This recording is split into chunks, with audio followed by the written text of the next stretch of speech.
Price increases are here and they're likely here to stay.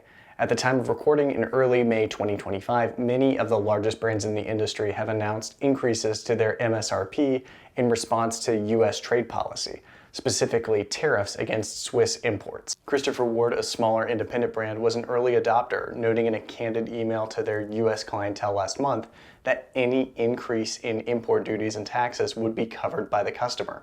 At the time, this was expected to be a roughly 31% increase, which is a hard pill to swallow.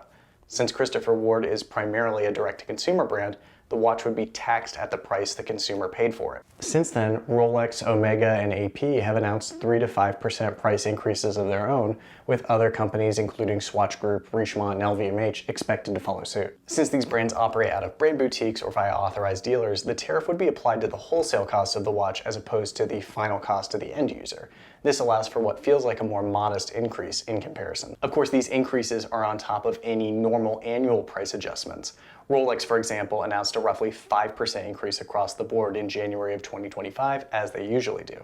In this industry, what goes up rarely comes down, so even in the event of a free trade agreement between the US and Switzerland, we're unlikely to see prices return to their pre-tariff levels.